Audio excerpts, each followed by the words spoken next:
The Velma Barfield case, the story of death row granny. The case of Velma Barfield is notable not only for the heinous crimes she committed but also for the transformation she underwent while on death row. Barfield, a North Carolina woman, was convicted of murdering her fiancé by poisoning him with arsenic, but her confession to multiple murders shocked the nation. Barfield became the first woman to be executed in the United States after the reinstatement of the death penalty in 1976, and she was often referred to as the death row granny due to her age and grandmotherly appearance. Early life and struggles. Velma Margie Barfield was born on October 29, 1932, in South Carolina, and raised in rural North Carolina. Her childhood was troubled, marred by a strict, abusive father and financial struggles. Velma left school early and married Thomas Burke when she was just 17 years old.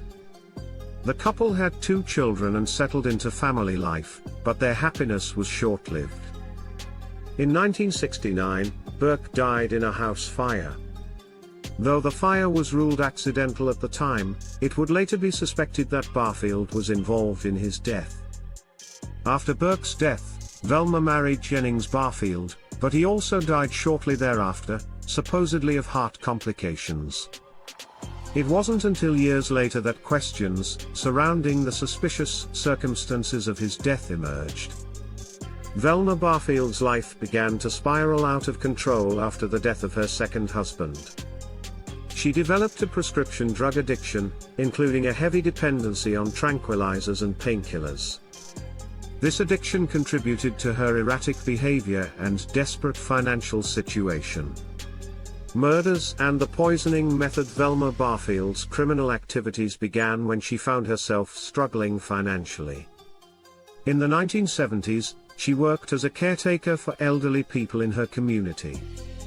During this time, she began stealing money from the people she cared for and forged checks in their names to feed her addiction and manage her financial problems. To cover up her thefts, Velma turned to a more sinister solution: poisoning. She used arsenic, a colorless, tasteless poison that was difficult to detect, to kill her victims.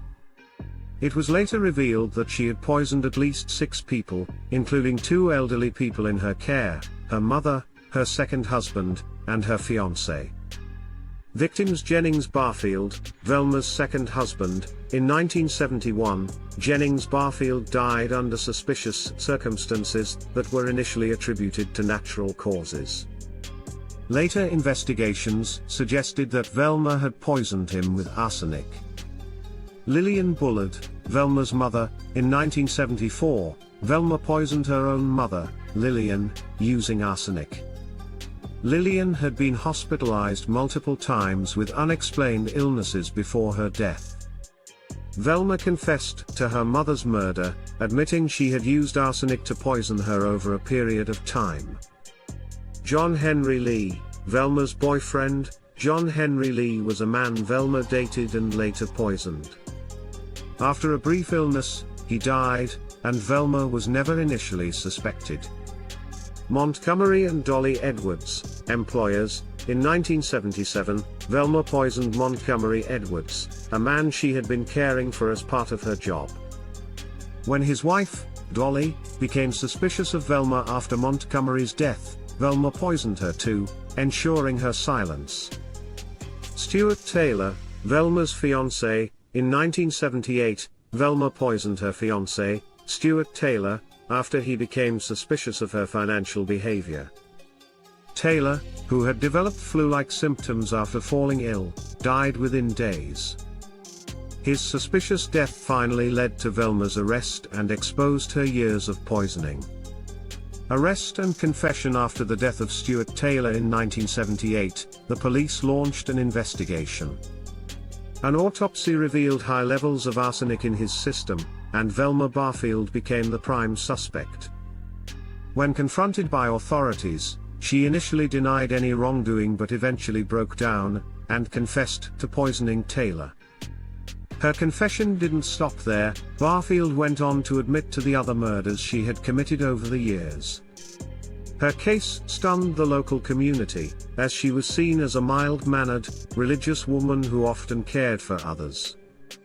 The revelation that she had systematically poisoned multiple people shocked not only those who knew her but the entire nation. Trial and sentencing. Velma Barfield was tried for the murder of Stuart Taylor in 1978. The trial was highly publicized, as it was rare for a woman to be involved in such cold-blooded killings, especially through the use of poison. Barfield's defense argued that her crimes were the result of her drug addiction, which had clouded her judgment. However, the jury was unconvinced, and Velma was convicted of first-degree murder. She was sentenced to death by lethal injection, becoming the first woman in the United States to be sentenced to death after the reinstatement of the death penalty in 1976. Barfield was also the first woman executed in the U.S. since 1962. Religious transformation. On death row. After her conviction, Velma Barfield became a born-again Christian and expressed deep remorse for her crimes. She used her time on death row to minister to other inmates, gaining the nickname Death Row Granny. Barfield's religious conversion garnered significant attention, and many religious groups began advocating for clemency, citing her transformation and outreach as reasons to spare her life. Despite these efforts, multiple appeals for clemency were denied. The governor of North Carolina at the time, Jim Hunt, faced immense pressure to intervene in her case but ultimately refused to grant clemency, stating that her crimes were too severe. Execution and legacy. Velma Barfield was executed by lethal injection on November 2, 1984, at Central Prison in Raleigh, North Carolina. Her last words were a prayer, asking for forgiveness and expressing her faith. She was 52 years old at the time of her execution. Barfield's case remains notable not only because of the heinous nature of her crimes but also because of her religious transformation, and the controversy surrounding the death penalty for women.